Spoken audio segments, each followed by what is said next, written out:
This is the gospel of Jesus Christ according to Luke, the 16th chapter. Then Jesus said to the disciples, there was a rich man who had a manager, and charges were brought to him that this man was squandering his property. So he summoned him and said to him, "What is this that I hear about you? Give me an accounting of your management, because you cannot be my manager any longer." Then the manager said to himself, "What will I do? Now that my manager is taking the position away from him, I am not strong enough to dig. I am ashamed to beg. I have decided what to do, so that when I am dismissed as manager, people may welcome me into their homes." So summoning his master's debtors one by one, he asked the first, "How much do you owe my master?" He answered, 100 jugs of olive oil. He said to him, "Take your bill, sit down quickly, and make it 50. Then he asked another, "And how much do you owe?" He replied, 100 containers of wheat. He said to him, "Take your bill and make it 80. And his master commended the dishonest manager, because he had acted shrewdly. For the children of this age are more shrewd in dealing with their own generation than are the children of light. And I tell you, make friends for yourselves by means of dishonest wealth, so that when it is gone, they may welcome you into the eternal homes. Whoever is faithful in a very little is faithful also in much, and whoever is dishonest in a very little is dishonest also in much. If then you have not been faithful with the dishonest wealth, who will entrust to you the true riches? And if you have not been faithful with what belongs to another, who will give you what is your own? No slave can serve two masters. For a slave will either hate the one and love the other, or be devoted to the one and despise the other. You cannot serve God and wealth. It's the gospel of our Lord. Praise to you, O Christ. So in a town I used to live in, there was a woman who had run the town ministeriums, feeding and clothing ministries, for multiple decades, as is typical in church circles. Once you get a job, you keep it for most of your life. Among other things, she had become known for a lecture that she gave to new volunteers. It's long ago enough in my life I can't quote what she said, but it went something like this: "We are going to help people. If we want to do that, we have to be willing to help the greedy right alongside the needy. And if you're not willing to do that, you can go home." She was known for it because of how abrupt and to the point it was, and how serious she was about the "you can go home" part. Many would-be volunteers thought they were going to do a good service for the organization by policing the undeserving out of line, but she understood that you cannot serve the mission of feeding the hungry and the mission of determining who is hungry enough to be fed. If you focus on one, you're going to miss some of the other. You have to pick one. And she was letting them know before they ever began to help at all which one you had to pick.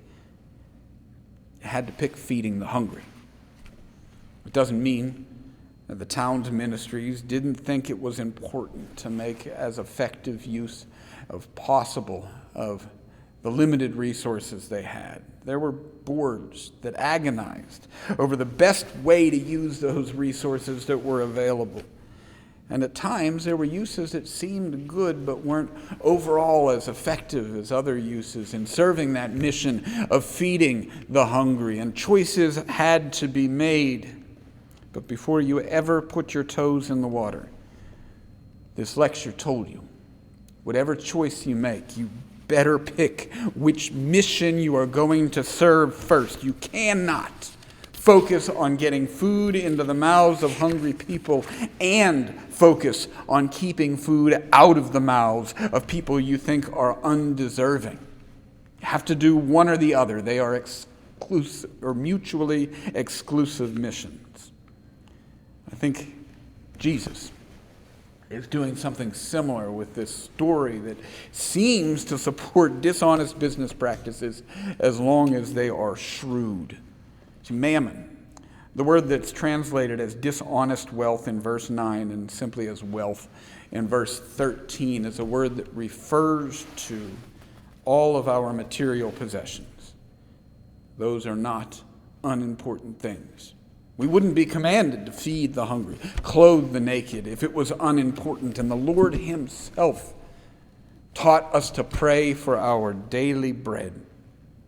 Fair and equitable use of our possessions is baked in to the seventh commandment, thou shalt not steal, which is explained in our catechism as you shall fear and love God, so that we neither take our neighbor's money or property, nor acquire them through shoddy merchandise or crooked deals, but instead help them to improve and protect their property or income. These are not unimportant concerns, but before we even pick up a cross, take one step to follow Jesus, we have to pick. Who are we going to serve? You can't serve God and mammon. They are mutually exclusive. You can focus on being a sign of God's unmerited grace to a world in need, or you can focus on being an arbiter of what is fair in the eyes of mammon. You cannot focus on both. In the eyes of mammon, possession is all that matters. It's what dictates ownership, and ownership dictates right. The rich man's wealth in the eyes of mammon is never under scrutiny. It is theirs to do with exactly what they choose. In the eyes of mammon, it is the beggar that must be scrutinized to prove their worth. But in the eyes of God, those in need must always be served, while our scrutiny must be applied to those who hoard more than they could possibly use. This is not a faith versus greed passage. It's about who we choose to serve. God's vision or mammon's. We cannot serve both visions. If you know anything about Jesus' life and his teachings, you should realize that this story isn't throwing out the seventh commandment. He's not telling us that we should go steal from all of our bosses. In the story, the manager doesn't collect all the debts and run away with it either, but that wouldn't be entirely separate from what he has done. He has cheated his boss, and by the explanation of the seventh commandment, that is basically stealing. But there is a distinction here.